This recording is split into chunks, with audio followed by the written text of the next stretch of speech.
எல்லாரும் உன்னை புரிஞ்சுக்கணும்னு நினைக்காத.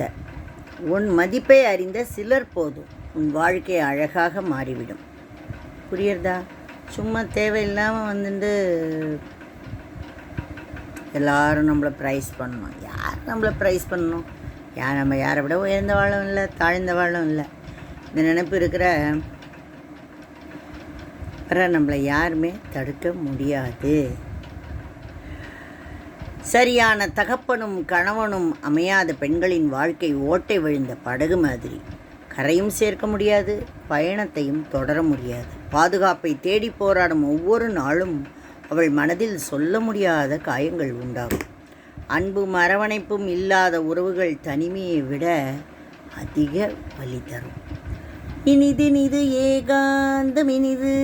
இன்றைக்கி 50 வயசுலேருந்து 60 வயசு வரை உள்ளவாளோட மனசு ஏங்கிறது அதுக்கு தான். நீங்கள் மற்றவர்களுக்கு பயனுள்ளதாக இருக்கும் வரைதான் நீங்கள் பாராட்டப்படுவீர்கள். விடை தேடிய பயணம்தான் வாழ்க்கை. சிலருக்கு விடை தெரியவில்லை, பலருக்கு வினாவே புரியவில்லை. ஊரை பார்க்காதே, உன்னை பார். ஊருக்கு என்ன தெரியும்? உனக்கு தான் தெரியும் உன் சூழ்நிலையும் உன் வலியும். பணம் சில உறவுகளை புதுப்பிக்கிறது, சில உறவுகளை புறக்கணிக்கிறது. உலகம் என்பது ஓடும் நீரோடை போலதான், எப்போதும் ஓடிக்கொண்டே தான் இருக்கும். உன் ஒருவனுக்காக அது காத்திருக்காது. நீதான் உனக்கான வழியை கடக்க அதில் பயணம் செய்ய வேண்டும்.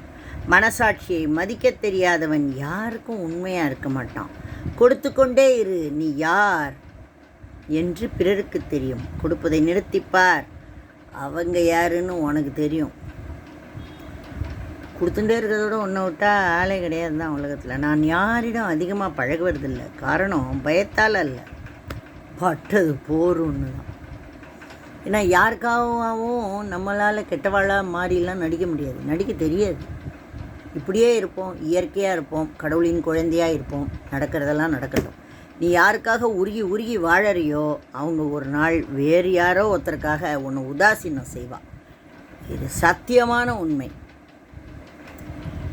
அடுத்து, வலியில் பெரிய வலி என்ன தெரியுமா? நம் கூடவே இருந்து சிரித்து பேசி நம் முதுகில் குத்தினது மட்டும் இல்லாமல் ஒன்றும் தெரியாத போல் நடித்து கொண்டிருக்கும் போலி உறவின் நெருக்கம்.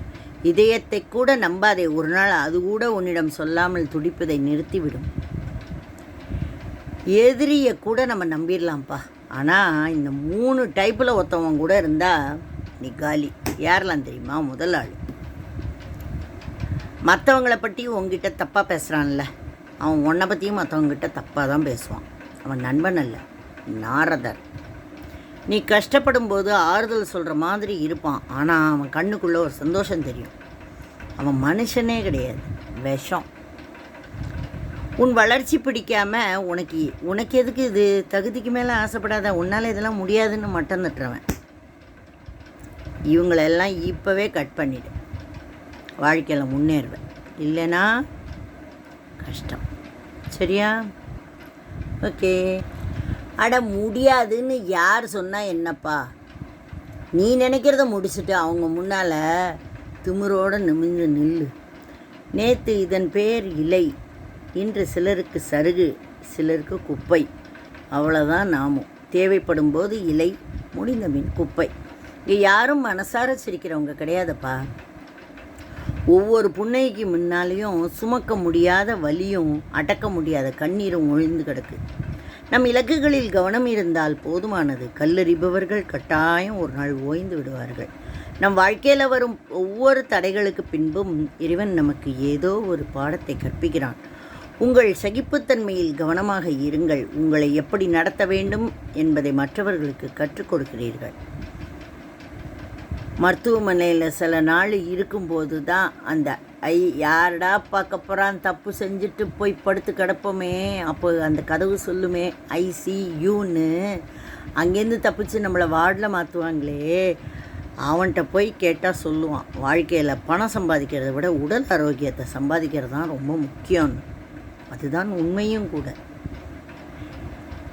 என் வயதுக்கு தந்த பொறுப்புகளை விட வயதுக்கு மேற்பட்ட வழிகளையும் அனுபவங்களையும் தந்தது இந்த வாழ்க்கை. நம் கஷ்டத்தை மறக்க வச்சு சந்தோஷப்படுத்துபவர்களை நம்ம சந்தோஷமாக வச்சுக்கிட்டா அதோட மகிழ்ச்சி எதுவுமே கிடையாதப்பா. சில வார்த்தைகள் மறந்துவிடும், சில வார்த்தைகள் வாழ்நாள் முழுவதும் வலிக்கும். புரிதலோடு பேசுங்கள், அது ஒரு உறவை காப்பாற்றும். ஓர் உயிர் கொண்ட நேசம் புதைக்கப்பட்டு விடுகிறது ஒரு புரிதல் இல்லாத மனிதனின் இயல்பால். விழுந்த பிறகு எழும் மனிதன் முன்பை விட பலமானமாக மாறி வருவான். 1000 முகங்களை கடந்து போகிறது என் கண்கள், ஆனால் தேடி நிறுத்துவது என்னவோ உன் ஒரு முகத்தை மட்டும்தான். எல்லோரிடமும் அன்பாக பழகுங்கள், ஆனால் உங்கள் மனதில் இவர்கள் உண்மையானவர்களா என்பதை உறுதி செய்துவிட்டு பின்பு மீண்டும் தொடருங்கள். ஒவ்வொருவரும் ஒவ்வொரு விதம். அவன் அப்படித்தான்னா நாமும் அப்படி தான் அணுகணும். அவரவர் பாணியில்தான் நாமும் பதில் சொல்லணும். என்னை மதிக்காதவர்களை நானும் மதிப்பதில்லை. அதற்கு நீங்கள் வைக்கும் பெயர் தலைகணம் என்றால் நான் அதற்கு வைக்கும் பெயர் தன்மானம். கணவன் மனைவியின் உச்சக்கட்ட முட்டாள்தனம் தண்டனை தருவதாக நினைத்து கொண்டு பேசாமல் இருப்பது. இழந்ததை மீண்டும் தேடாதீர்கள். இழந்தது இழந்ததாகவே இருக்கட்டும், இல்லையென்றால் மீண்டும் காயப்படுவீர்கள். மகிழ்ச்சியை விட மறதிதான் தேவைப்படுகிறது. நிம்மதியாக வாழ்க.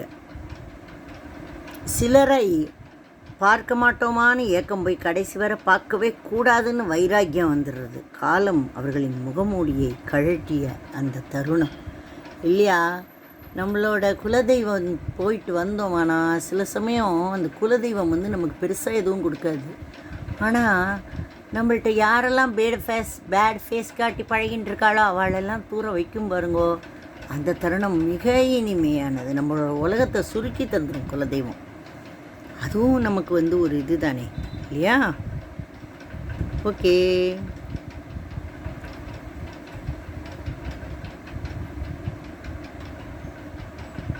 வாழ சில ரூல்ஸ் ஃபார் 2026 என்னை பொறுத்தவரை.